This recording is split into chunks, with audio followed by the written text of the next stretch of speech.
Sugeng siang anak negeri, piye kabare rek? Baik-baik saja toh? Ketemu lagi dengan aku Afif Amar. Aku ditemani Mbak Vanda bakal keliling sekitar Trenggalek Selatan, tepatnya di sekitar Kecamatan Munjungan, Kabupaten Trenggalek. Di sini aku mau menangkap ikan dengan jaring pancer. Nah, hasil tangkapannya mau aku olah jadi ikan kotok ditambah dengan bunga kerandang. Ayo, olahan apakah itu? Ada juga ikan yang dimasak dengan bumbu cipluan. Aku juga mau cari udang kali buat diolah jadi pindang urang dengan bumbu spesial. Dan satu lagi yang istimewa, sate udang nanas ditambah dengan bumbu oles dari ketumbar. Oh iya, aku juga mau membuat dan mencoba jenang katul. Salah satu jenang dengan bahan dasar bekatul alias kulit bagian dalam sisa gilingan padi. Selengkapnya hanya di Jejana Negeri.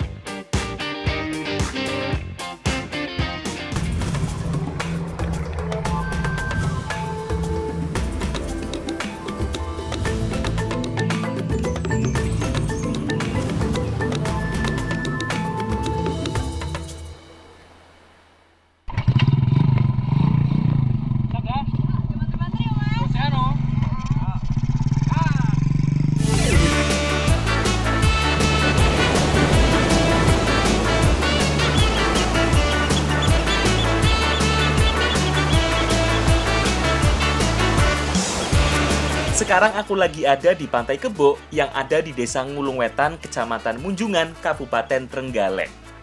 Aku lagi ngajak Mbak Vanda keliling pantai yang banyak kerbonya ini. Oh, ini toh yang namanya Pantai Kebo. Bagus banget ya. Tapi mana kerbaunya? Katanya banyak kerbau di sini. Kita kesininya kesorean sih. Kalau pagi sampai siang hari, dijamin banyak banget kerbau yang berkeliaran bebas. Soalnya, cara memelihara kerbau di sini memang dilepas begitu saja di sekitar lokasi pantai. Nanti tak kasih tahu wes.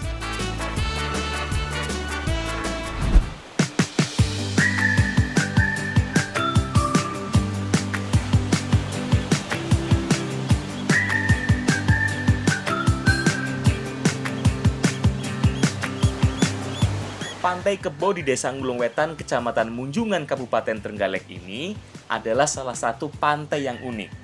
Bukan hanya pasir putih indah di bibir pantainya, tapi ada muara sungai berkelok serupa laguna di sisi lainnya. Nah, muara sungai inilah yang jadi surga kebo-kebo mendinginkan badan.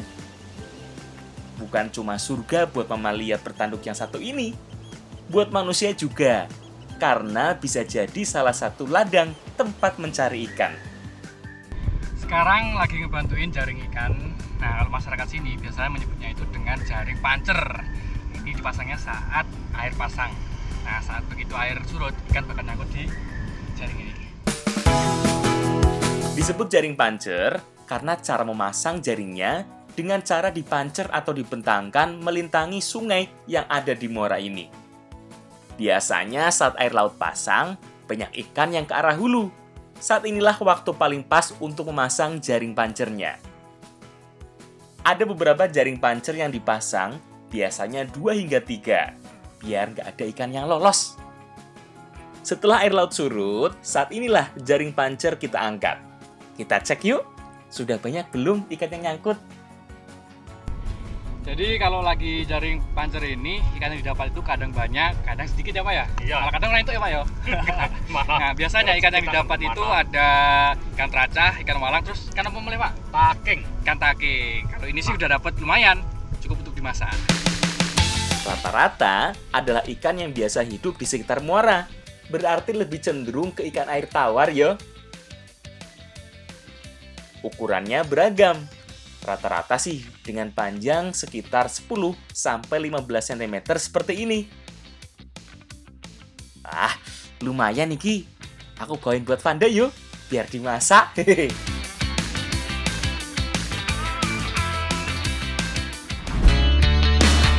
Mana ikannya? Dapat banyak nggak? Sini, biar kita masakin. Tapi minta tolong digorengin dulu ya ikannya, sampai kering. Nanti bakal kita masakin jadi makanan yang enak banget. Nah, sekarang lagi mau ngolah ikan hasil dari jaring pancer. Ini ada beberapa jenis ikan, harus kita goreng dulu agar lebih gurih dan tidak mudah hancur. Emangnya mau dimasak apa toh mbak? Sampai ikannya perlu digoreng dulu seperti ini. Terus ada banyak bumbu lagi. Ada juga tambahan bunga berwarna ungu. Duh, makin penasaran aku. Iya nih, ada bawang merah, bawang putih, cabai rawit, dan garam yang harus diulek dulu. Ini sebagai bumbu dasarnya. Selain itu, ada juga tambahan kemiri dan kunyit. Semuanya diulek dulu sampai halus. Bumbu lain seperti lengkuas, daun salam, dan serai juga ditambahkan. Kalau bumbu-bumbu ini cukup digeprek saja yo. Terakhir ada tambahan irisan tomat merah, biar lebih seger rasa masakannya nanti. Kalau aku bagian marut kelapanya dulu, soalnya makanan yang mau kita buat sekarang butuh santan yang lumayan banyak, biar lebih gurih. Jadi ikan ini nanti bakal kita masak jadi kotok lenggo dan dimasak dengan santan. Masaknya itu sampai kuah santannya sat atau surut. Nah, ikannya udah mateng ini. Bumbunya juga sudah siap toh. Yuk, kita masak. Untuk membuat ikan kotok ini, pertama tumis dulu semua bumbunya, baik bumbu yang diulek, bumbu yang digeprek, sampai dengan bumbu yang diiris. Semuanya ditumis dulu sampai benar-benar matang. Setelah bumbu matang, langsung masukkan santan yang masih segar. Tunggu sampai mendidih. Kalau setelah ini, aku tahu. Pasti masukkan ikan yang sudah aku goreng tadi toh. Nah, kalau sudah begini, jangan terlalu sering diaduk. Biar nggak hancur ikannya. Cukup disiram-siram seperti ini. Oh iya, berarti masak ikan kotok ini butuh waktu yang cukup lama toh. Biar kuahnya sampai surut. Jadi bumbunya benar-benar meresap dan tekstur ikannya jadi empuk. Bener banget. Itu tahu sekarang. Oh iya, masyarakat Ngulung Wetan kalau bikin ikan kotok biasanya dicampur dengan beberapa jenis sayuran. Jadi ikan kotoknya mau aku tambahin pakai bunga kerandang untuk tambahan seratnya. Kali ini sayurannya kita ganti dengan bunga kerandang yang biasa tumbuh di pinggir pantai ini. Bunga kerandang dimasukkan paling terakhir saat kuah sudah mulai surut biar nggak terlalu layu. Sip. Sekarang sudah mateng berarti kan ikan kotok bunga kerandang siap disajikan.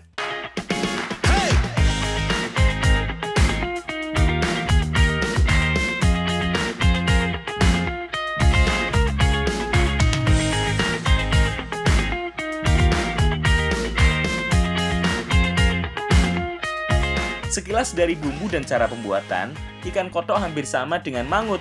Sama-sama menggunakan kuah santan kuning dengan bumbu yang kental. Bedanya, ikannya tidak diasapi, tapi digoreng lebih dulu. Perbedaan lainnya juga ikan kotok dimasak sampai kuahnya nyaris habis. Ikan lengguk ini tuh rasanya enak banget. Pedas, gurih, dan bumbunya tuh meresap soalnya dimasak sampai sat. Dan sebenarnya ikan air tawar dan ikan air laut itu sama-sama mengandung banyak protein. Tapi bedanya kalau ikan air tawar ini mengandung omega 3 dan vitamin A. Yang lebih banyak ya? Cocok ya kesehatan tubuh. Karena alam memberikan banyak manfaat. Monggo Bu, dimakan lagi Bu, sampai kenyang.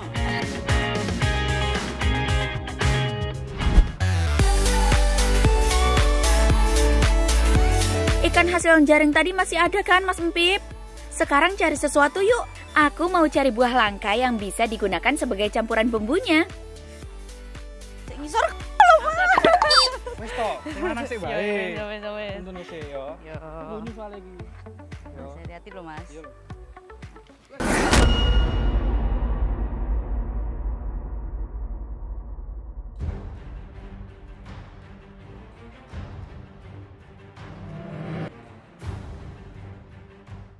Walah, niat mau bantuin, malah kepleset sendiri jadinya aku. Jadi malu aku. Ya udah, untung tanahnya gembur, jadi nggak sakit kan? Itu loh, tanamannya udah dekat. Jadi sekarang kita lagi cari ceplukan. Jadi kalau zaman dulu ini tuh bisa langsung dimakan atau biasanya juga bisa dijadiin cemilan dan juga jamu. Jadi karena rasanya ini asam, kali ini kita bakal jadiin bumbu masakan juga. Dicobain langsung ya Mas Pip. Ciplukan adalah tanaman liar yang biasa tumbuh di sekitar tegalan, sawah kering, sampai area sekitar pinggir hutan. Tanaman yang buahnya dilindungi dengan tudung ini memiliki banyak sebutan. Orang Sunda menyebutnya dengan cecendet, sedangkan di Madura disebutnya dengan yor-yoran. Tanaman yang sekarang jarang ditemukan ini sekarang memiliki nilai ekonomis yang tinggi loh. Di supermarket besar sudah ada yang jual dengan harga mencapai ratusan ribu rupiah per kilogramnya.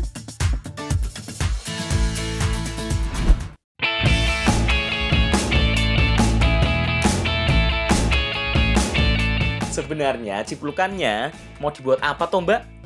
Apa hubungannya sama ikan? Udah tuh Mas, manut air. Nanti jadi makanan yang enak pokoknya. Jadi sekarang kita lagi masak ikan kuah asam. Jadi rasa asamnya itu bakal didapetin dari ceplukan dan juga daun kedondongnya. Jadi nanti rasa asamnya tuh bakal lebih unik dan enak. Buah ciplukan memiliki rasa manis cenderung asam, apalagi yang masih agak muda. Makanya cocok digunakan sebagai bumbu asam ikannya.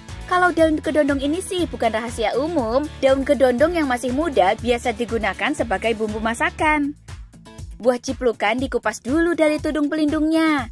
Yang kita gunakan hanya bagian buahnya saja. Daun kedondong juga kita petik agar lebih mudah masaknya. Bumbu yang lain biar aku dan ibu yang urus ya. Ibu lagi ngiris bawang merah dan bawang putih. Sedangkan aku kebagian ngurus cabai dan tomatnya. Karena masakan yang akan kita buat merupakan jenis masakan kuah bening, makanya pakai bumbu simpel gini aja udah cukup kan? Sama seperti bumbu lainnya, cabai rawit juga diiris tipis. Begitu juga dengan tomat, semua bumbunya diiris tanpa kecuali. Agar ikan kuah asamnya lebih nikmat, lebih seger, lebih pedas, kita tambahin dengan cabenya. Nah, ini kita iris yang banyak. Senang pedes aku ya, Dah? Senang aku dah. Iya. Halah, Mas Apip, ingat anak istri di rumah loh. Yuk, langsung kita masak aja yuk. Semua bahannya sudah siap toh. Pertama, tumis dulu irisan bawang merah dan bawang putih. Setelah agak wangi, baru masukkan irisan cabai rawitnya. Kalau sudah matang, tambahkan dengan air putih. Kalau airnya sudah mendidih, langsung cemplungin wae toh ikannya. Pastikan semua bagian dari ikan terendam oleh air. Dan jangan terlalu sering diaduk, biar ikannya nggak gampang hancur. Setelah ikan berubah warna dan teksturnya mulai empuk, masukkan semua bumbu penambah cita rasa asam. Seperti pucuk daun kedondong, irisan tomat, dan buah ciplukannya. Nah, benar. Semua bumbu asam ini dimasukkan terakhir agar rasa asamnya tidak dominan.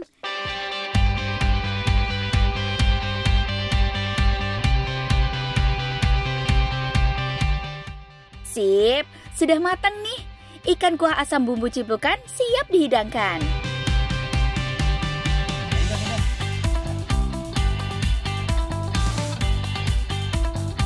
Ikan kuah asam ini adalah salah satu jenis masakan yang gampang dibuat. Tidak perlu bahan dan bumbu yang ribet. Cara masaknya juga gampang. Tapi soal rasa, tetap nendang.